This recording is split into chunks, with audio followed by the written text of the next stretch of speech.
আসসালামু আলাইকুম। বিসমিল্লাহির রহমানির রহিম। প্রিয় শিক্ষার্থীবৃন্দ, নবম ও দশম শ্রেণীর বাংলা প্রথম পত্র ক্লাসে তোমাদের সকলকে স্বাগত জানাই।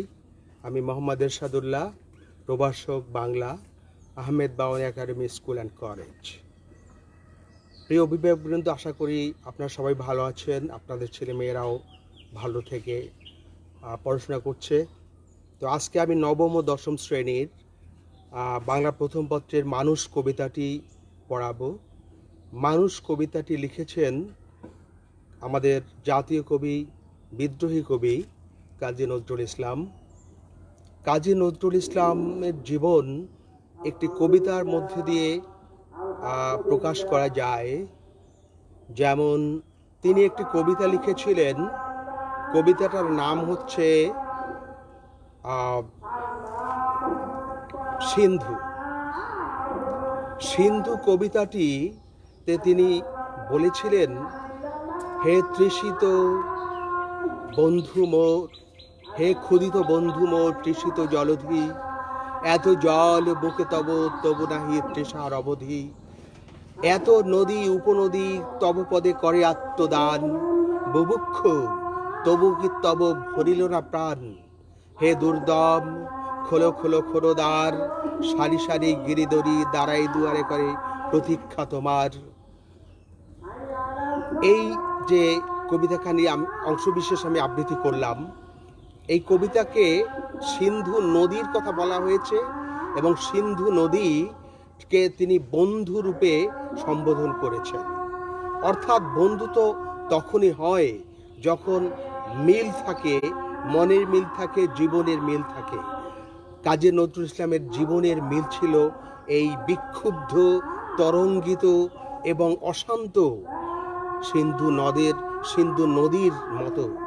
অর্থাৎ যার জীবনে অধিকাংশ সময় এইরকম বিক্ষুব্ধ, অশান্ত, তরঙ্গিত ছিল, ঘটনাবহুল ছিল এবং অত্যন্ত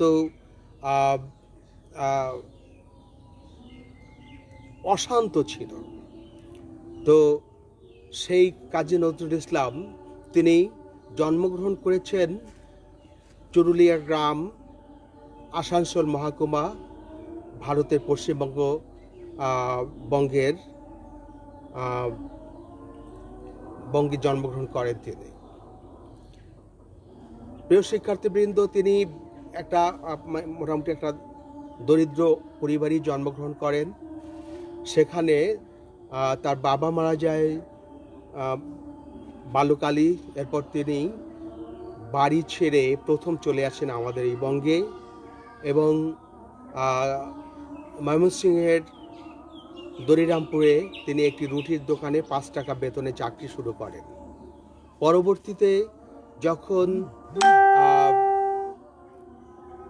ইস্ট বেঙ্গল রেজিমেন্টে তিনি যোগদান করেন প্রথম বিশ্বযুদ্ধের সময়, এবং তখনই তিনি পৃথিবীতে জীবন এবং জগৎ সম্পর্কে ধারণা লাভ করেন, যেই ধারণা পরবর্তীতে কাজী নজরুল ইসলামকে তার কাব্য মার্গে অধিষ্ঠিত করে। প্রিয় শিক্ষার্থীবৃন্দ, আমাদের কাজী নজরুল ইসলামের একটি ছোট্ট ঘটনা তোমাদেরকে বলবো। সেই ঘটনাই তার জীবনের অন্যতম একটি ঘটনা। সেটা হচ্ছে, তোমরা জানো, কাজী নজরুল ইসলাম যখন কবিতা লেখা শুরু করেন তখন ধীরে ধীরে রবীন্দ্রনাথ ঠাকুরের সাথে তার সখ্যতা গড়ে ওঠে এবং তিনি রবীন্দ্রনাথ ঠাকুরের অত্যন্ত একজন প্রিয় পাত্র হয়ে ওঠেন। তখন কিন্তু রবীন্দ্রনাথ ঠাকুরের প্রভাব বলয় চতুর্দিক আলোকিত, অর্থাৎ রবি রশ্মি তখন পুরো বঙ্গে ছড়িয়ে পড়েছিল। সেই রবীন্দ্রনাথের সাথে নজরুলের অন্তরঙ্গতা ঘটবে না, তা কি হয়? একদিন রবীন্দ্রনাথ ঠাকুর উপরে বসে লিখছিলেন জোড়াসাঁকো ঠাকুর পরিবারে সেই বাড়িতে। এরপরে নজরুল ইসলাম দৌড়াতে এলেন এবং নজরুল ইসলাম তাকে নানানভাবে সম্বোধন করতেন। কখনো কখনো পাগলা, কখনো কখনো মহিষ এই জাতীয় সম্বোধন করতেন আদর করে। তো একদিন ছুটতে ছুটতে এলেন এবং বললেন যে, গুরুদেব তুমি কোথায়, আমি তোমাকে হত্যা করব। এরপরে গুরুদেবের কাছে গিয়ে বললেন, কি গুরুদেব জিজ্ঞাসা করলেন যে, অর্থাৎ রবীন্দ্রনাথ ঠাকুর জিজ্ঞাসা করলেন যে কি হয়েছে তোর। তখন বলল যে, গুরুদেব আমি কবিতা লিখেছি। তো বললেন যে, কবিতা লিখেছিস ভালো কথা, কি কবিতা লিখেছিস শোনা। এরপরে রবীন্দ্রনাথ ঠাকুরের সামনে নজরুল ইসলাম তার বিদ্রোহী কবিতাখানি তার ঝাঁকটা চুল নাড়িয়ে আবৃত্তি করলেন এবং সেই কবিতার ঝাঁকটা চুলের বাবরি দোলানো সেই কবিতা শুনে রবীন্দ্রনাথ ঠাকুর এতটা মুগ্ধ হয়েছিলেন, তিনি তার আনন্দাশ্রু ত্যাগ করে সেদিন বলেছিলেন যে, সত্যি রে পাগলা, তুই আমাকে হত্যা করতে পারবি, অর্থাৎ তুই আমাকে অতিক্রম করতে পারবি, তুই অনেক বড় কবি হবি। সেই কবিতা ছিল, বলবীর চির উন্নত মম শির, শির নেহারি নত শির, আমারই ওই শিখর হিমাদ্রির, বলবীর চির উন্নত মম শির। এই কবিতাখানি যখন রবীন্দ্রনাথ ঠাকুর সামনে আবৃত্তি করলেন, তখন রবীন্দ্রনাথ ঠাকুর তার ভবিষ্যৎ দেখেছিলেন অসাধারণ উজ্জ্বল। কিন্তু দুঃখজনক হলেও সত্য, কবি তার কাব্য রচনায় যখন তিনি একেবারে এগিয়ে চলছিলেন, অবশ্য তার এক সময় একটু ভাটাও পড়েছিল, ঠিক সে সময়ই তিনি মানসিক ভারসাম্য হারিয়ে ফেলেন এবং তিনি পক্ষাঘাতগ্রস্ত হন। নজরুলকে তখন উন্নত মানের চিকিৎসা দেওয়া হয়েছিল। কবিকে প্রথম লন্ডন নিয়ে যাওয়া হয়েছিল, সেখানে ডাক্তাররা বলছেন যে, আমাদের আসলে চেষ্টা আমরা করেছি, কিন্তু আসলে কোনো ধরনের উন্নতি খুব একটা হয়নি। এরপরে তাকে তখনকার দিনের সবচেয়ে বড় চিকিৎসালয় ছিল ভিয়েনা, অস্ট্রিয়ার রাজধানী, সেখানে নিয়ে যেতে বলা হয়েছিল।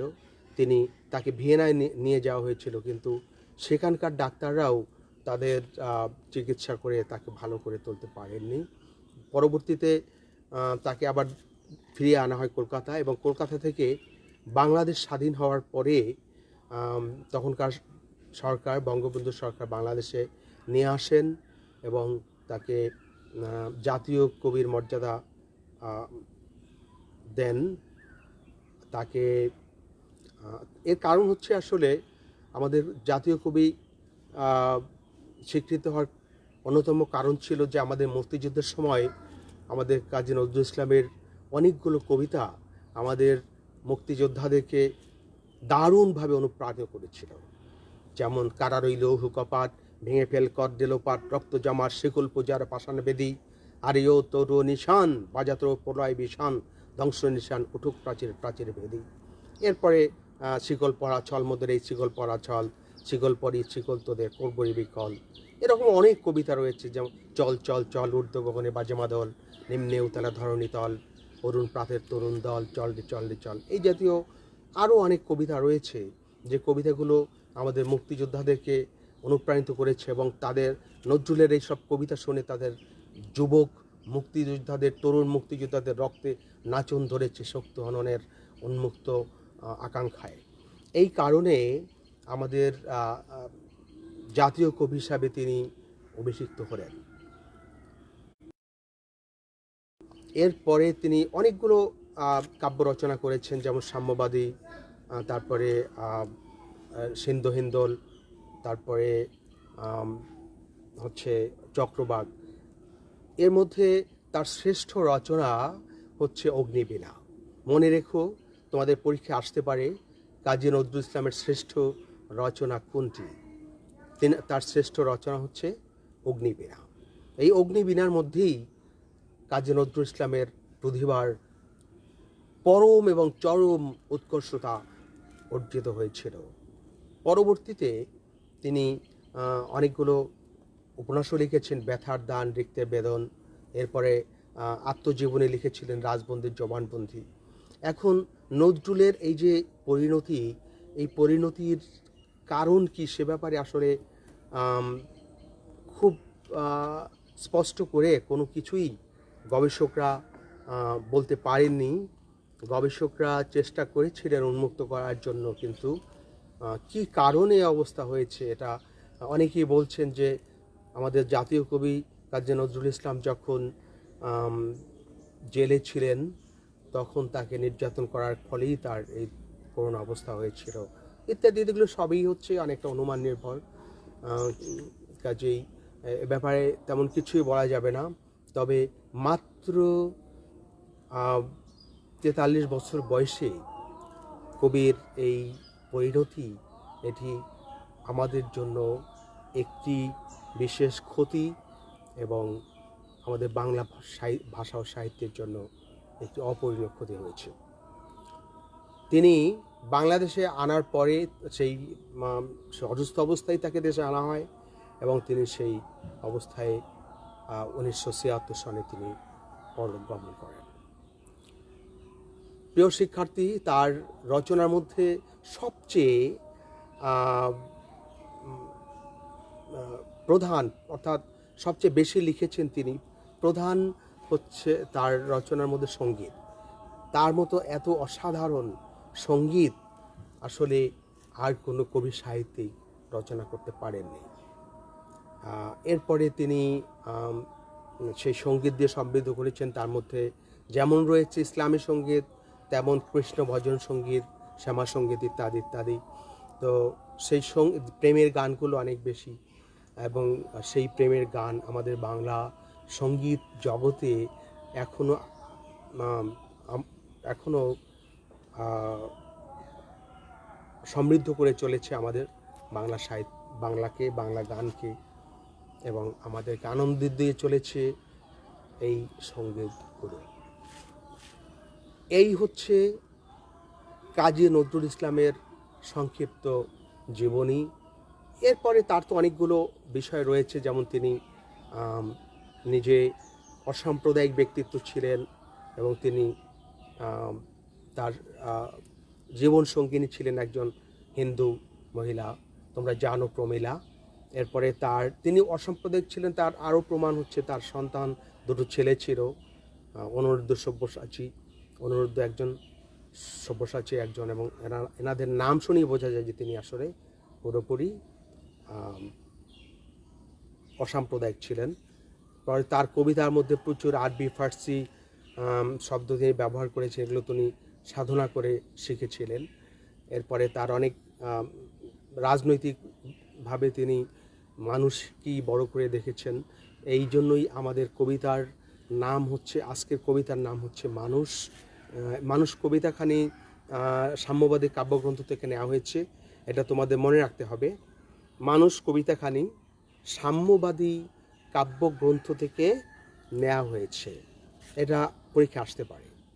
তো সাম্যবাদী কবিতার অনেকগুলো কবিতাই এরকম সমতার কথা বলেছে, মানুষের জয়গান করেছে, গাই সাম্যের গান, এই সাম্যের গান গিয়েছে সেখানে।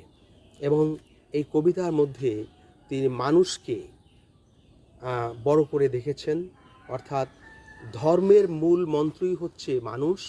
মানুষকে সব ধর্মই বড় করে দেখেছে, কিন্তু স্বার্থান্বেষী মহল ধর্মকে নিজের স্বার্থে ব্যবহার করছে এবং সেই ধর্মের আসল যে চিরন্তন শাশ্বত রূপ, সেটিকে তারা পরিবর্তন করে দিয়ে শুধুমাত্র তাদের স্বার্থে এই ধর্মকে ব্যবহার করছে। তারই চিত্র এই কবিতাখানি। তিনি এই কবিতার মধ্যে বলেছেন যে আমি সাম্যের গান গাই, অর্থাৎ সাম্য মানে সমান, সমস্ত মানুষ, এই পৃথিবীর সমস্ত মানুষ সমান, আমি তাদের গান গাই, অর্থাৎ তাদের জয়গান করি, তারাই সবার উপর, তাদেরকেই আমি সম্মান করি, তাদের জয়গান করি। এরপরে লিখেছেন যে এই কবিতার মধ্যেই তিনি লিখেছেন যে আসলে মানুষ হচ্ছে সবার বড়। সেখানে হিন্দু, মুসলমান, বৌদ্ধ, খ্রিস্টান এই ধর্মের বিভেদ সৃষ্টি করে এই মানবতাকে ভুলুণ্ঠিত করা হয়েছে, মানবতাকে অপমানিত করা হয়েছে। এরপর তিনি বলেছেন যে আজকে যারা পুরোহিত, হিন্দু ধর্মের বা অন্য ধর্মের পুরোহিত অথবা ইসলাম ধর্মের যারা মোল্লা মৌলবী রয়েছে, তারা কিভাবে ধর্মকে নিজেদের স্বার্থে ব্যবহার করছে। যেমন এখানে বলেছে যে যখন দরজা নাড়ল একজন ভিখারি অর্থাৎ ক্ষুধার্ত মানুষ, তখন ভিতরের যে পুরোহিত ছিল সেই পুরোহিত খুব খুশি হয়েছে যে হয়তো আমি ঈশ্বরের আরাধনা করি দেখে ঈশ্বর আজকে আমার দরজায় দাঁড়িয়েছে, আমি ঈশ্বরের দয়ায় রাজা টাজা অর্থাৎ বড় কিছু একটা হয়ে যাব, বড় একটা উপহার আজকে অর্জন করব। এই আশায় সেই পুরোহিত দরজা খুলল। পুরোহিত দরজা খুলে দেখে একজন জীর্ণ শীর্ণ কাপড় পরা একজন ভিখারি ক্ষুধার্ত মানুষ। তো তখন আবার দরজা বন্ধ করে দিয়েছে যে ও তুমি। এরপরে ওই পুরোহিত তাকে অভিশাপ দিয়েছে যে এবং ঈশ্বরকে বলেছে যে ঈশ্বর, এই পুরোহিত তোমার ভজনালয়কে নিজের স্বার্থে ব্যবহার করছে। এই পুরোহিতের হচ্ছে এই ভজনালয়, এই ভজনালয় তোমার নয়। যদিও এই পুরোহিত ঈশ্বরের নাম দিয়ে এই ভজনালয়ে ব্যবহার করছে। এরপরে একজন মৌলবী, যিনি মসজিদের খাদেম, হয়তো সেখানে খাবার দাবার আসে, বিভিন্ন লোক দেয়। তো সেখানেও একজন দরিদ্র মানুষ, যার গায়ে আজারির চিহ্ন অর্থাৎ দারিদ্র্যের চিহ্ন, সেই ব্যক্তি এসে যখন ডাকলো, তো তখন সেই মৌলবী দরজা খুলে দেখে যে একজন ক্ষুধার্ত মানুষ। তখন সে যখন খাদ্য চাইলো, তখন সে বলল যে নামাজ পড়িস বেটা, যে নামাজ না পড়লে তোমাকে আমি কিছুই দেব না, খাবার দেব না। তখন আবার সে দরজা বন্ধ করলো।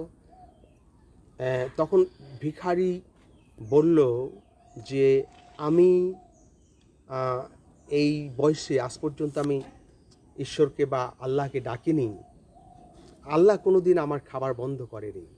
আজকে আমি নামাজ পড়ি না দেখে এই মোল্লা আমার মুখের উপর দরজা বন্ধ করে দিয়েছে। অর্থাৎ ধর্মকে এরা একেবারে সংকীর্ণ ব্যবসার হাতিয়ার হিসাবেই ব্যবহার করছে। তো এই হচ্ছে দুইজন পুরোহিতের সেই ভণ্ডামি বা তাদের ধর্মকে কেন্দ্র করে স্বার্থ হাসিলের চিত্র। এরপরে কাজী নজরুল ইসলাম তার একটি সহজাত একটা গুণ ছিল, সেটা হলো যে পৃথিবীতে যেখানে বিপ্লব হয়েছে অর্থাৎ পরিবর্তন হয়েছে যাদের মাধ্যমে, যত বড় বড় ব্যক্তিত্ব যেখানে মানে বীরত্ব দেখেছেন তিনি, সেটি অনেক সময় নেতিবাচকও ছিল আবার ইতিবাচকও ছিল। কিন্তু তিনি সমস্ত বীরদের স্তুতি করেছেন, প্রশংসা করেছেন এবং বলেছেন যে ধর্মের নামে এই যে অনাচার চলছে আমাদের সমাজে বা পৃথিবীর বিভিন্ন প্রান্তে, তো এই সময় আমরা সেই বীরদের কামনা করি, সেই বীররা এইসব ভণ্ডদের শায়েস্তা করবে, অর্থাৎ এইসব ভণ্ডদের ভণ্ডামি বন্ধ করবে। তার মধ্যে তিনি গজনীর সুলতান অর্থাৎ গজনীর সুলতান আমাদের ভারতবর্ষ 17 বার আক্রমণ করেছিল, অর্থাৎ তার এই বীরত্বকেই মূলত এখানে আহ্বান করা হয়েছে যে সেই গজনীর সুলতানের বীরত্ব কোথায়, যারা এই ধর্মের নামে যারা ভণ্ডামি করে, এই ভণ্ডদেরকে যারা শায়েস্তা করবে। এরপরে তিনি বলেছেন চেঙ্গিস অর্থাৎ চেঙ্গিস খান। এই চেঙ্গিস খানের চরিত্র ইতিহাসে নেতিবাচক, তিনি প্রচুর হত্যাকাণ্ড ঘটিয়েছিলেন। তারপরেও নেতিবাচক হলেও এইসব ভণ্ডদের শায়েস্তা করার জন্য এই চেঙ্গিস খানদেরই প্রয়োজন। এরপরে আছে কালা পাহাড়ের কথা। কোথায় কালা পাহাড়? কালা পাহাড় হচ্ছে আসলে একজন মানে ব্রাহ্মণ ছিলেন তিনি, তার নাম ছিল রাজকৃষ্ণ। তিনি প্রথম ব্রাহ্মণ ছিলেন, পরবর্তীতে তিনি ধর্মান্তরিত হয়ে ইসলাম ধর্ম গ্রহণ করেন এবং প্রচণ্ড রকম হিন্দু বিদ্বেষী হয়ে ওঠেন এবং তিনি প্রচুর লোককে হত্যাও করেছেন। তো এই যে যাদের কথা বলা হয়েছে যে কোথায় কালা পাহাড়, অর্থাৎ এইসব বীর চরিত্র যারা, এই বীর চরিত্ররা এসে এইসব ধর্মের নামে ভণ্ডদের ভণ্ডামি বন্ধ করবে, এরা কোথায়? এদেরকে আমি আহ্বান জানাচ্ছি। এরপর দেখো, এই যে আরও নজরুলের এরকম মানে বীরত্ব যাদের মধ্যে রয়েছে, তাদের আহ্বান করার অনেকগুলো অন্যান্য কাব্যগ্রন্থের মধ্যেও রয়েছে। যে বীরদের যেমন ওই যে কামাল পাশা, যিনি কামাল আতাতুর্ক বলা হয়, তুরস্কের সেই কামাল আতাতুর্ক। ওই খেপেছে পাগলি মায়ের দামাল ছেলে কামাল ভাই, অসুরপুরে সোর উঠেছে জোরসে সামাল সামাল তাই কামাল তুনে কামাল কিয়া ভাই। এই যে কামাল পাশার কথাও তিনি বলেছেন অন্য গ্রন্থের মধ্যে। এরকম অনেক জায়গায় তিনি এইসব বীরদের, খলিফা ওমরের কথা তিনি বারবার লিখেছেন, যে খলিফা ওমরের মধ্যে যে সততা, খলিফা ওমরের মধ্যে যে বীরত্ব, অন্যায়ের বিরুদ্ধে যিনি সোচ্চার, সেই খলিফা ওমরের বীরত্বের কথাও তার কবিতায় বারবার এসেছে। এরপর এই বীরদের কথা তিনি এনেছেন এখানে। কিন্তু ওই একটু আগে যে কথা বলেছি, যে এইসব বীরদের ইতিহাস যে খুব সবাই যে খুব ইতিবাচক ছিলেন তা নয়, তবে ভণ্ডদেরকে শায়েস্তা করার জন্য এইসব বীরদের প্রয়োজন। এই জন্য তিনি এদের স্তুতি করেছেন এই কবিতার মধ্যে। তাহলে আমরা পেলাম যে মানুষই হচ্ছে সব কিছুর মূল। পৃথিবীতে মহাপুরুষ যারা, তারা মানুষের স্তুতি করেছেন, মানুষেরকে সবার ঊর্ধ্বে তুলে ধরেছেন। আর ধর্মের মূল কথাই হচ্ছে মানুষ হচ্ছে সব সেরা।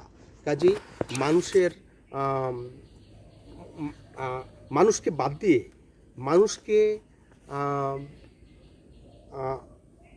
অ্যাভয়েড করে বা মানুষকে উপেক্ষা করে স্রষ্টাকে বা ঈশ্বরকে অর্জন করা সম্ভব নয়। তো এই হচ্ছে, আমি আবার একটু কবিতাখানি পড়ছি তোমাদের জন্য।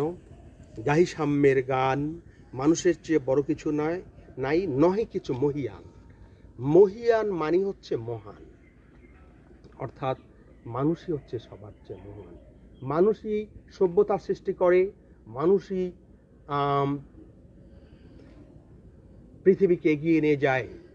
আর যারা অমানুষ, তারা এই পৃথিবীর প্রগতিকে থামিয়ে রাখে। এই জন্য উনি মানুষের জয়গান করেছেন। নাই দেশকাল পাত্রের ভেদ অভেদ ধর্ম জাতি। এখানে জাতি ধর্ম বর্ণ এর মধ্যে কোনো পার্থক্য নেই। আমরা যেরকম পার্থক্য করি, আমরা যেমন নানান জাতি, যেমন ইংরেজ জাতি, বাঙালি জাতি, অথবা ভারতীয় অথবা অন্য কোনো জাতির মধ্যে যে পার্থক্য করি, আসলে এই পার্থক্যগুলো হচ্ছে আমাদের কৃত্রিম পার্থক্য। অর্থাৎ এগুলো আমাদের নিজস্ব তৈরি। আমরা এই পার্থক্যগুলো করা ঠিক নয়। অর্থাৎ মানুষ যে দেশেই থাকুক, সেই আমার ভাই, সেই আমার স্বজাতি, যার এর মধ্যে কোনো জাতিভেদ নেই। এবং কবি সাহিত্যিক যারা, বড় মহান ব্যক্তি যারা, তারা তো কখনোই এই জাতিভেদ পছন্দ করেন না, জাতিভেদকে প্রশ্রয় দেন না। এইটাই হচ্ছে এখানে মূল কথা। সব দেশ সব কালে ঘরে ঘরে তিনি মানুষের জ্ঞাতি। মানুষ মানুষের আত্মীয়, সব দেশের সব কালের। সে দেশেরই হোক, যে দেশেরই হোক, যে সময়েরই হোক, সে আমাদের জ্ঞাতি মানে হচ্ছে আত্মীয়, আমাদের আত্মীয়। তারা মানুষ মানুষের আত্মীয়। পূজারি দুয়ার খোলো। পূজারি হচ্ছে যিনি পূজা পরিচালনা করেন, মন্দিরে যিনি পূজা পরিচালনা করেন।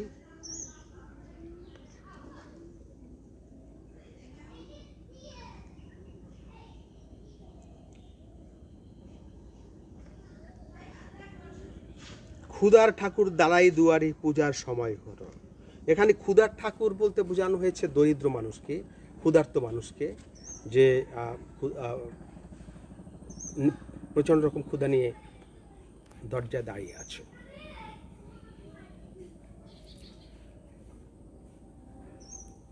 স্বপন দেখিয়া আকুল পূজারী খুলিল ভজনালয়। পূজারী স্বপ্নে দেখেছে এবং সে দরজা খুলেছে একটা বড় কিছু পাবার আশায়। দেবতার বরে আজ রাজা হয়ে যাব নিশ্চয়। দেবতার বরে অর্থাৎ আজকে আমার দরজার কাছে দেবতা আসছে। এই দেবতা বর হচ্ছে আশীর্বাদ। এই দেবতার আশীর্বাদে আমি আজকে নিশ্চয়ই বড় কিছু হয়ে যাব, রাজা হয়ে যাব। জীর্ণ বস্ত্র শীর্ণ গাত্র, তার কাপড় চোপড় হচ্ছে ছেঁড়া ফাড়া, আর তার শরীর হচ্ছে একেবারে শুকনা। 45 মিনিট,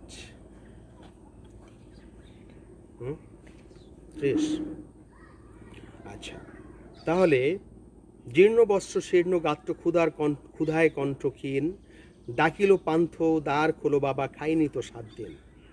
সে ডেকে বলল, পান্থ হচ্ছে পথিক, পান্থ শব্দের অর্থ পথিক। সে ডেকে বলল যে আপনি 7 দিন ধরে কিছুই খাইনি। সহসা বন্ধ হলো মন্দির, ভুখারি ফিরিয়া চলে। তিমির রাত্রি, অন্ধকার রাত্রি, তিমির রাত্রি হচ্ছে অন্ধকার রাত্রি, পথ জুড়ে তার ক্ষুধায় মানিক জ্বরে। অর্থাৎ যখন পেটে প্রচণ্ড ক্ষুধা থাকে তখন 45 মিনিট, কত মিনিট? তো রাত্র পথ জুড়ে তার ক্ষুধায় মানিক জলে, ফুকারি কয়। এই ভুকারি হতে এখানে ভিখারি অর্থাৎ ক্ষুধার্ত মানুষ।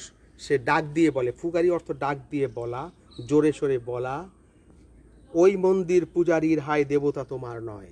হে দেবতা, ওই মন্দির, একটু আগে যেটা বলেছি যে পূজারীর তোমার না। মসজিদে কাল সিন্নি আছিল অঢিল গোস্ত রুটি। মসজিদে, এখন মসজিদের কথা বলছে, এতক্ষণ বলেছে মন্দিরের কথা, এবার মসজিদের কথা বলছে যে মসজিদে মানুষ সিন্নি দেয় এবং গোস্ত রুটি দেয়, অনেক কিছুই।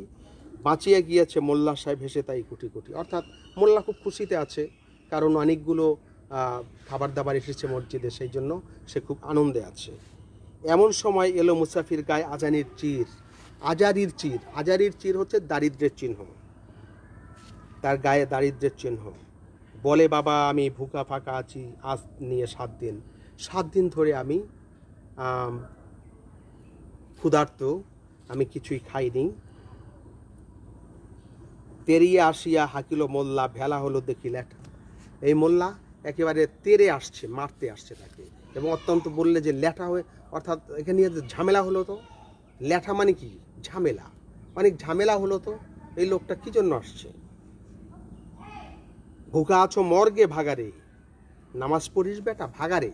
ভাগার অর্থ হচ্ছে মৃত দেহ যেখানে ফেলা হয় সেই জায়গাটাকে বলা হয় ভাগার। তো বলছে যে বেটা নামাজ পড়িস, মর, এখানে আসছিস কারণ নামাজ পড়িস, নামাজ পড়িস। ভুকারি কহিল না বাবা। মোল্লা হাকিল তাহলে শালা, সোজা পথ দেখ, গোস্ত রুটি নিয়ে মসজিদে দিল তালা। বললো যে ভাগ লাগিয়ে দিয়েছে এবং মসজিদে তালা দিয়ে দিয়েছে, অর্থাৎ মসজিদে দরজা লাগিয়ে দিয়েছে। ভুখারে ফিরিয়া চলে, চলিতে চলিতে বলে, 80টা বছর কেটে গেল আমি ডাকিনি তোমায় কভু। 80 বছর ধরে হায় ঈশ্বর আমি তোমাকে কখনো ডাকিনি। আমার ক্ষুধার অন্নতা বলে বন্ধ করনি প্রভু। তাই বলে আমাকে কখনো তুমি খাবার বন্ধ করনি, খাবার আমাকে সবসময় দিয়েছ। তব মসজিদ মন্দির প্রভু নাই মানুষের দাবি, মোল্লা পুরুত লাগাইছে তার সকল দুয়ারে চাবি। মোল্লা পুরুত এরা তোমার মসজিদে অন্য কারো দাবি নাই, এরা মসজিদে তালা লাগিয়েছে। কোথা চেঙ্গিজ গজনী মাহমুদ, কোথায় কালা পাহাড়, ভেঙে ফেলো এই ভজনালয়ে যত তালা দেওয়া দ্বার। সমস্ত তালা দেওয়ার দরজা ভেঙে ফেলো। খোদার ঘরে কে কপাট লাগায়, কে দেয় সেখানে তালা, সব দ্বার এর খোলা রবে, চালা হাতুড়ি শাবল চালা। অর্থাৎ এখানে বলেছে যে আল্লাহর ঘরে যারা এরকম তালা দেয়, আল্লাহর ঘর যারা নিজস্ব করে নেয়, আল্লাহর ঘর যারা নিজের স্বার্থ চরিতার্থ করার জন্য ব্যবহার করে, এইসব ভেঙে ফেলে এগুলো। হায়রে ভজনালয় তোমার মিনার চড়িয়া ভণ্ড গায়ে স্বার্থের জয়।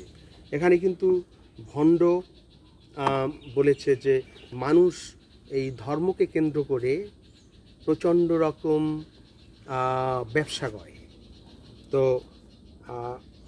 এই হচ্ছে মানুষ কবিতা, মূল কথা। তোমরা লিখবে যে মানুষ কবিতাটি মানুষের জয়গান করা হয়েছে। ধর্ম বর্ণ নির্বিশেষে সকলের লক্ষ্য ছিল মানুষের কল্যাণ। সেটা যে দেশেরই হোক, যে সময়েরই হোক, যে জাতি হোক, সবার উপরে ছিল মানুষের স্থান। কিন্তু সেই মানুষের স্থানকে কলুষিত করেছে যারা তথাকথিত ধর্মের সেবক। সেই ধর্মের সেবকরাই এই মসজিদ মন্দির এসবের সেবক সেজে মানুষের অপমান করেছে, মানুষকে বঞ্চিত করেছে। এই হচ্ছে তোমাদের মানুষ কবিতার মূল বিষয়। তাহলে কাজী নজরুল ইসলামের মানুষ কবিতাটি আমরা পড়লাম। এখানে তোমাদেরকে আর একটু বলে নেই যে কাজী নজরুল ইসলাম 1917 সালে, তোমাদের পরীক্ষা কিন্তু আসতে পারে যে কত সালে তিনি ইস্ট বেঙ্গল রেজিমেন্টে যোগদান করেন, অর্থাৎ সেই সেনাবাহিনীতে যোগদান করেছিলেন 1917 সালে। বাঙালি পল্টনে যোগদান করেছিলেন এবং তিনি করাচিতে গিয়েছিলেন এবং সেখানে তার সাহিত্যের সূচনা ঘটে। অর্থাৎ কাজী নজরুল ইসলামের সাহিত্যের সূচনা ঘটে সেই বাঙালি পল্টনে যোগদান করার পর, এবং সেটার সময়টা ছিল কত? 1917 সাল। প্রিয় শিক্ষার্থী, ওনার অনেকগুলো ওনাকে বাংলাদেশে এনে কেবল নাগরিকত্বই দেওয়া হয়নি, জাতীয় কবির মর্যাদা দেওয়া হয়নি, ওনাকে ডিলিট ডিগ্রি দেওয়া হয়েছিল ঢাকা বিশ্ববিদ্যালয় থেকে, ডিলিট ডিগ্রি। এরপরে ডিলিট মানে doctor of literature. Kazi Nazrul ইসলামের শ্যামা সঙ্গীত শুধু নয়, ইসলামী সঙ্গীত সহ অন্য অন্য যত সঙ্গীত রয়েছে সেই সঙ্গীতগুলো মধ্যে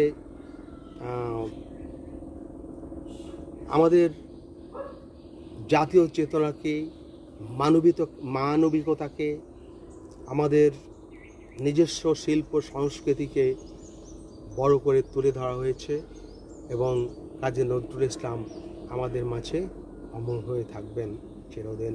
ধন্যবাদ সকলকে। আসসালামু আলাইকুম।